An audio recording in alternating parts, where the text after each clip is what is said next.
Londres, capital de Gran Bretaña que forma parte de uno de los centros líderes de finanzas, comercios y culturas. Históricamente, Londres ha sido la ciudad del buen vivir. La gente vive bien, come bien. Esto se debe a que Gran Bretaña fue por mucho tiempo benefactora de cambios en la historia. En fin, en nuestra visita a Londres, llegamos a apreciar parte de la historia de un gran literato del romanticismo, William Shakespeare, quien es necesario mencionar podría tener una conexión con Christopher Marlowe según la teoría de Marlowe. En fin, se tiene que en Londres se trabajó una gran parte del género dramático con el estilo del romanticismo, con grandes obras como Hamlet, Romeo y Julieta e inclusive Fausto de Marlowe. Dado el tiempo en Londres, se nos dijo y se nos habló de un mito o leyenda relacionado a la obra de Fausto, que dice en un resumen que dicha obra está maldita debido a pactos con el demonio. En un marco general, las obras eran realizadas para ser representadas de una manera más formal que en lo que fue España e Italia en el género dramático. Por otro lado, tenemos la perspectiva de la ciudad que llegamos a apreciar debido al turibús, y a pesar de que los diversos puntos de interés de la ciudad se nos concedieron a la libertad, pudimos apreciar diversas estructuras arquitectónicas de diferentes estilos desde el medieval hasta el gótico, e inclusive arquitectura moderna.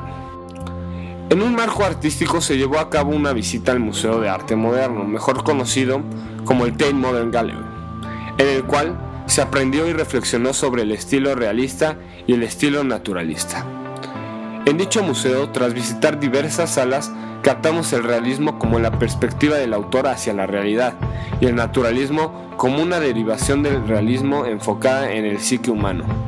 Hemos de decir que nos llamó la atención la obra de Family Jewels, No Naked Niggas, por Barclay L. Hendricks, que ve la sexualidad afroamericana sin censura en un contraste con el racismo de la época. A final de cuentas, hemos de decir que tras la visita de esta gran ciudad, llegamos a apreciar la ciudad con un gran poder adquisitivo y un gran poder económico. Es seguro que Londres es la ciudad del bien pagado y por ende del buen vivir. París, capital de Francia, potencia en moda, medicina, economía y arte de todo tipo. La ciudad ha sufrido a lo largo del tiempo bastante historia desde los romanos, Napoleón e inclusive hasta la invasión nazi en la Segunda Guerra Mundial. Ha sido una ciudad sufrida por la guerra.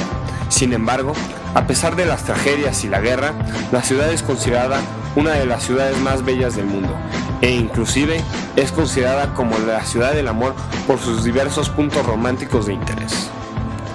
En un enfoque artístico visitamos lugares claves en cuanto a la arquitectura de la ciudad, tales como la Torre Eiffel, el Arco del Triunfo, el Museo Pompidou e inclusive el Palacio y los Jardines de Versalles, una evidencia del absolutismo francés. Además de cultivarnos de la vasta literatura francesa que utiliza diversos estilos literarios como el jansenismo, el neoclasismo y demás, como grandes literatos de Francia destacan Pierre Corneille, Jean Racine, Jean-Baptiste y posteriormente con el surgimiento del concepto de espejos surgen famosos como Voltaire y Victor Hugo, que dadas a sus novelas realistas con un grado de sentimiento de nivel, se llega a cambiar gran parte de la literatura en Francia. Hemos de describir la obra de Los Miserables escrita por Victor Hugo, que forma parte de un estilo romántico utilizando ideas antimonarcas, morales y sobre todo de injusticias y tragedias conjuntas tales como la de Fantine, Cosette, Eponine y Jean Valjean. Por el otro lado, en un ámbito artístico de pintura, podemos hablar de varias obras de alto calibre, ubicadas en el Museo del Louvre. Sin embargo, vemos de gran importancia hablar de la más visitada y resguardada del museo, la Mona Lisa, pintada por Leonardo da Vinci.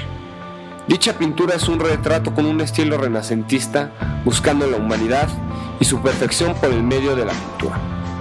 Asimismo, en otros ámbitos artísticos, es de índole hablar de nuestra visita al Museo d'Orsay, donde aprendimos acerca del impresionismo y de cómo artistas como Monet vieron el arte como la representación de su impresión del universo en su momento, denotando la luz o la oscuridad y olvidando los detalles detrás. Bruselas. Bruselas es la capital de Bélgica, actualmente gobernada por el rey Felipe. Bruselas es el centro económico y político de Bélgica, con un gran legado histórico que data desde el siglo XI, cuando era gobernada por los condes de Brabant. Luego pasaría a manos del conde de Flandes. En el siglo XVIII fue parte de los países conquistados por Napoleón Bonaparte, hasta que en 1798 el pueblo belga se levantó en contra del emperador. En el siglo XIX, Bruselas estaba ocupada por los holandeses, cuando en 1830 el país declaró su independencia y declaró Bruselas la capital. A partir de entonces el país empezó a desarrollarse económicamente hasta que en la Segunda Guerra Mundial fue ocupada por la Alemania nazi, hasta que al final de la guerra fue liberada por tropas inglesas. A partir de ese entonces la ciudad se ha dedicado a modernizarse y crecer en el ámbito político y económico.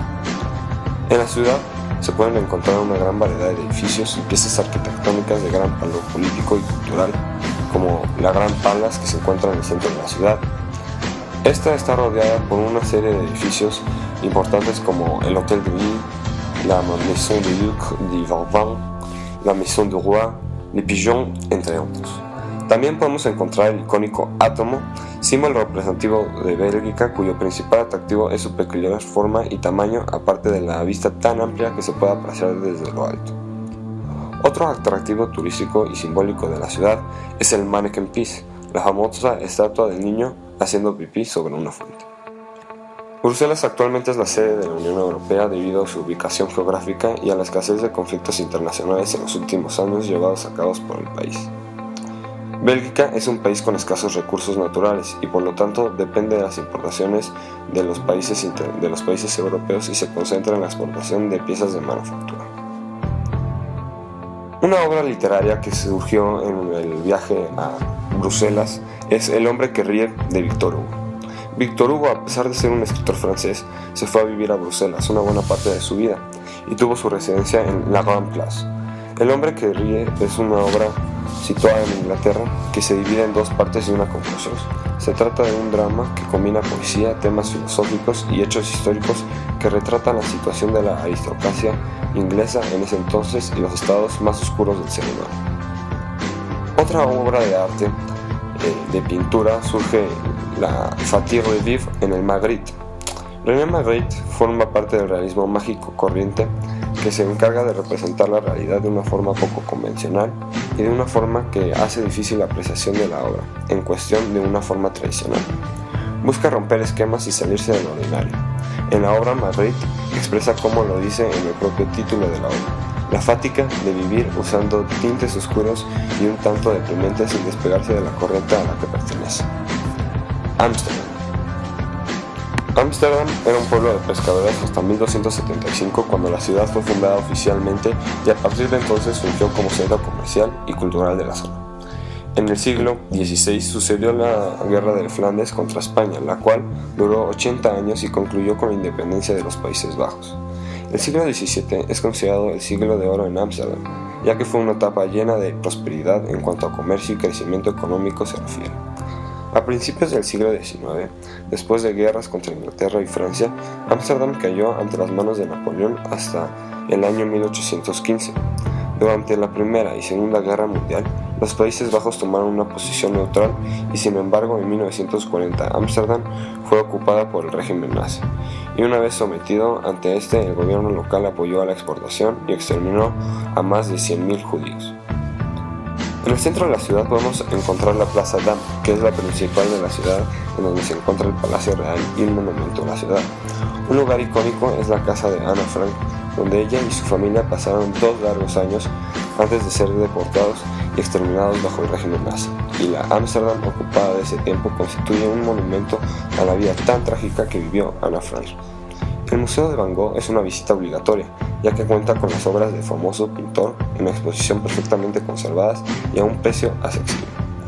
El Rijksmuseum cuenta con una colección de más de 7 millones de obras de artes que incluyen pinturas, esculturas y reliquias antiguas. Su localización marítima le permite ser una potencia comercial bastante fuerte dentro de la Unión Europea. Tiene un nivel de crecimiento estable y una fuerte base económica debido a la gran cantidad de turismo que recibe. Como obra literaria, destaca el Diario de Ana Frank. El Diario de Ana Frank puede que sea el testimonio más directo y cercano a la realidad que exista acerca de la sumisión del pueblo judío ante el régimen nazi durante el Holocausto. El diario narra las experiencias y expresa los sentimientos de la joven de tan solo 13 años, su sed de libertad y de vida. En el lado artístico de la pintura destacan los girasoles de Van Gogh. El famoso artista creó una serie de pinturas de girasoles en las que variaba la tonalidad, así como el número de girasoles que ponía en cada uno. El tono general del cuadro es amarillo y se puede apreciar que las tonalidades del cuadro solo son variaciones del amarillo, con verde para los tallos y negro para el contorno de las figuras. El cuadro que vimos es el de 14 girasoles. En su momento los girasoles fueron hechos con motivo de adornar su casa para su amigo, el también pintor Gaudí. Praga. Al llegar a Praga estuvimos ubicados en el Hotel Belvedere, donde fuimos informados que en los siguientes días estaríamos siendo guiados por una mujer que nos explicaría varios puntos de la ciudad, tales como el Puente Carlos, el reloj astronómico, la Casa Municipal de Praga, el Castillo de Praga, la Catedral de San Vito y el Jardín de Bastille. El Puente de Carlos es el puente más viejo de Praga, que se encuentra sobre el río Moldava y conecta de la ciudad vieja a la ciudad pequeña. Una de las leyendas que tiene este puente es que el confesor San Juan Nepomuceno guardaba los secretos de Sofía de Bavaria y perdió la lengua en contra del rey de Luxemburgo, ya que quería esos secretos, y tiró su lengua por el puente hacia el río Moldova. Reloj astronómico de Praga. Este reloj es una gran atracción debido a su leyenda más famosa, que cuenta que una vez hubo un gran relojero que creó este reloj en Praga. Lo presentó al gobierno y se ganó su reputación. Después de un tiempo, otros lugares del mundo querían relojes para sus ciudades. El gobierno de Praga, celosos porque no querían que hicieran un mejor reloj que el de Praga, mandan a cegar al relojero. Casa Municipal de Praga.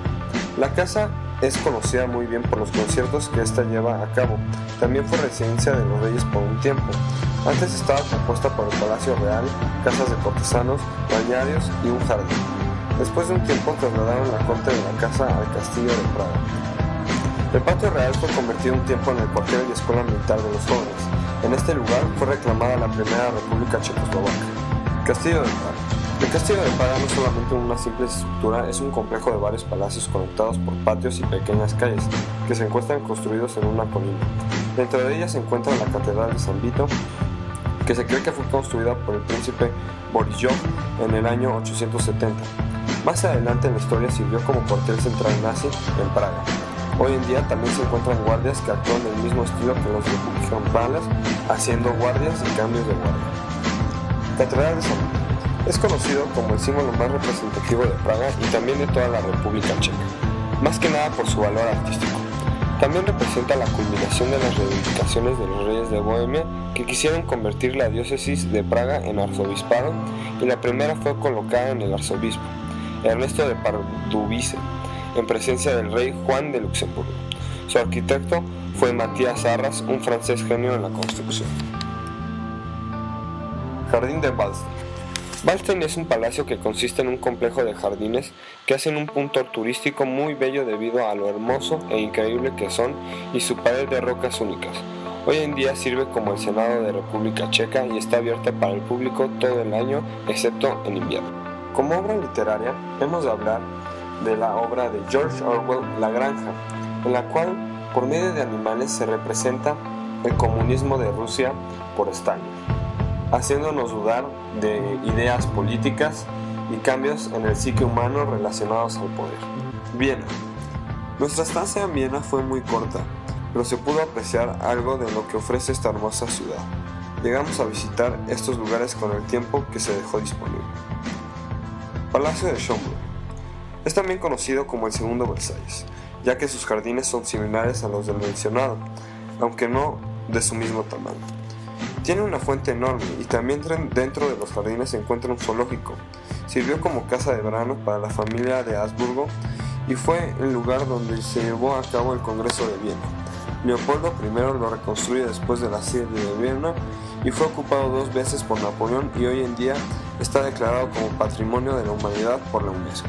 Palacio Imperial de Hofburg. Es el más antiguo y grande de todos los palacios de Viena. Es un conjunto que tiene más de 10 construcciones a su alrededor y se le fue derrumbada una vez las murallas de la ciudad para abordar la reforma urbanística más importante de la historia de Viena. Contiene museos hoy en día que todo el mundo puede visitar y un edificio de los extremos contiene el penacho de Moctezuma, que la entrada es gratis para todos los mexicanos. Zoológico de Schönbrunn. Ubicado en el castillo Schönbrunn, tiene una entrada pequeña en una de las esquinas del jardín con un café. Es el zoológico más antiguo del mundo, que con muchos animales raros atraen a más de 2 millones de turistas cada año. Como modos de pintura destacan los varios retratos de Napoleón Bonaparte en el Palacio de Schönbrunn, estos debidos a su estancia en frecuente lugar. Nos llamó la atención la autoridad que se representa en dichos retratos de emperador y líder militar. Madrid. En 1561, Madrid se convirtió en una ciudad de importancia, ya que el rey Felipe II fijó su residencia potenciando la ciudad como la capital de todos sus reinos. En el siglo XVIII estalló la Guerra de Sucesión por la corona de Carlos II. Durante este conflicto bélico, la población de Madrid se mantuvo fiel a la dinastía borbónica. Asimismo, se realizaron grandes obras arquitectónicas de la ciudad como el Palacio Real. Más adelante, en 1808, los ejércitos napoleónicos comandados por el general Murat se encontraban en Madrid con el pretexto de la próxima invasión a Portugal. No obstante, Fernando VII y su padre Carlos IV fueron retenidos en Bayona, mientras que José Bonaparte se coronaba como nuevo rey de España. Ante esta situación, el pueblo de Madrid se levantó en armas en lo que se conoce como el levantamiento del 2 de mayo.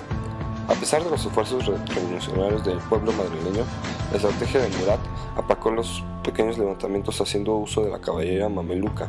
La crueldad de estos hechos fue representada por el artista Goya. Finalmente, el 17 de abril de 1814 se firmó el Tratado de Versailles, el cual expulsaba a los ejércitos franceses de España y restablecía a Fernando VII como legítimo rey de España. El 17 de julio de 1936 estalló la Guerra Civil Española, tras un fallido golpe de Estado llevado a cabo por el ejército de la Segunda República Española. La guerra afectó a todo el territorio español, dejando al país en una crisis económica, ya que los fondos de las arcas públicas fueron desviados a la compra de armamento. En otro ámbito, las víctimas de la guerra se encontraban entre las 500.000 y 1 millón de personas, lo que causó una reducción demográfica en todo el territorio español. Aspectos contemporáneos. En la actualidad, Madrid es la capital de España, y es en esta ciudad donde residen los reyes de España, el presidente de gobierno y las demás instituciones gubernamentales como los ministerios generales y las sedes de gobierno. En otro aspecto, el terrorismo en esta ciudad en la modernidad es bien conocido.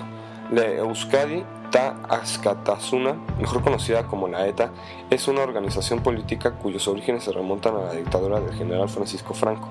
La ETA tiene como objetivos la construcción de un Estado socialista, sin embargo, ha buscado su meta a través de extremos. El 11 de marzo de 2004 explotaron en Madrid 10 bombas en trenes repletos de pasajeros. El gobierno atribuyó los atentados a la ETA. Obra literaria. El ingenioso hidalgo Don Quijote de la Mancha, por Miguel de Cervantes Saavedra, está dividida en dos partes. La primera relata las aventuras de Alonso Quijano, un anciano que enloquece aparentemente e inicia una épica cruzada por el territorio de la Mancha con una malgastada armadura. Su acompañante y escudero Sancho Panza y su fiel corcel. Durante la travesía, el Quijote, haciendo uso de su imaginación o como simple resultado de su locura, enfrentará gigantes que en realidad son molinos de viento. En otra ocasión, cree haber encontrado al rey Moro Bamberino, el cual es inconfundible gracias a su famoso yelmo, el cual no es más que un barbero que utiliza su bacia como sombrero para refugiarse de la lluvia. En la segunda parte, Don Quijote está consciente del éxito de su cruzada. No obstante, su familia está consternada por su falta de cordura e ingenian un plan para regresarlo a casa. Así es, como Don Quijote deberá enfrentar al Caballero de los Espejos, entre otros, para seguir con su campaña. No obstante, es derrotado y obligado a la cordura, y poco tiempo después el ingenioso hidalgo enferma y muere. Obra artística. Los fusilamientos del 3 de mayo por Francisco Goya. Esta obra se encuentra actualmente en el Museo del Prado y retrata los acontecimientos del levantamiento del pueblo madrileño en contra de las fuerzas napoleónicas el 3 de mayo de 1808. Aquí se refleja la represión francesa a las rebeliones madrileñas que buscaban el retorno de Fernando VII. Goya muestra el horror de la guerra y la inevitable derrota de los revolucionarios ante un ejército francés bien organizado. El escenario reflejado en la obra es la montaña del Príncipe Pío, uno de los lugares donde las tropas napoleónicas fusilaron a todo aquel que se resistiera a la invasión francesa. Berlín. La ciudad de Berlín fue fundada oficialmente en 1237 como la ciudad de Köln. Más adelante sería la capital del Imperio Prusiano. Después de la muerte del emperador Friedrich de Gross, el ejército prusiano fue derrotado por Napoleón en Austerlitz. Después de esta derrota, Francia impuso a Prusia severas condiciones con el objetivo de aislar las relaciones prusianas con Inglaterra. Fue hasta la batalla de Waterloo cuando Berlín fue liberado nuevamente. Después de un corto lapso de paz, estalló la guerra en búsqueda de la unión de los Estados Confederados Alemanes en 1848. Al final de la guerra, los estados alemanes se unieron en contra del emperador Napoleón III en la guerra franco-prusiana, donde los franceses fueron rápidamente derrotados. Después de la inminente derrota de Prusia en la Primera Guerra Mundial, se formó la República de Weimar, cuya capital era Berlín.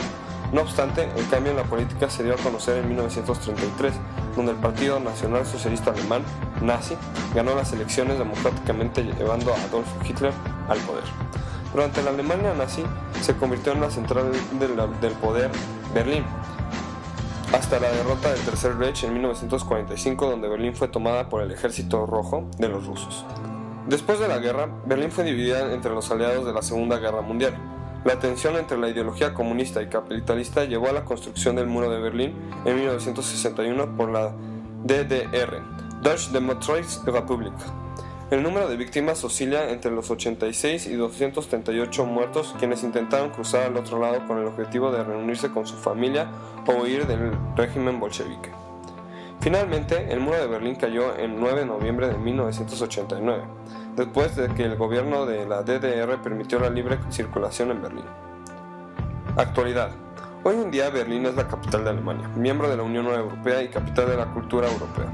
Gracias a la reconstrucción de varios edificios modernos como el Reichstag y la Brandenburg, Berlín se ha convertido en una urbe moderna y la principal ciudad visitada por el turismo de la Unión Europea. En el ámbito económico, esta ciudad es una potencia y gracias a las políticas económicas de 2009, el índice de desempleo se encuentra en los más bajos a nivel mundial. Obra literaria. Faust por Johann Wolfgang van Goethe. Es una obra literaria del género trágico escrita en forma de diálogo, la cual comienza con un reto que le propone Mefistófeles a Dios, el cual consiste en desviar al humano favorito de Dios, Fausto. Fausto es un doctor quien busca conocimiento científico y desvía sus estudios hacia la magia. El diablo contacta a Fausto y le propone un trato en el cual el mismo diablo le servirá a Fausto en sustancia en la tierra y Fausto devolverá el mismo favor en la otra vida. No obstante, si Fausto queda completamente complacido con algún capricho cumplido por el demonio, Fausto morirá instantáneamente.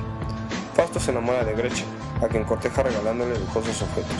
Gretchen da a su madre una pócima adormecedora para poder disfrutar mayor intimidad con Fausto. No obstante, la madre muere a causa de la pócima.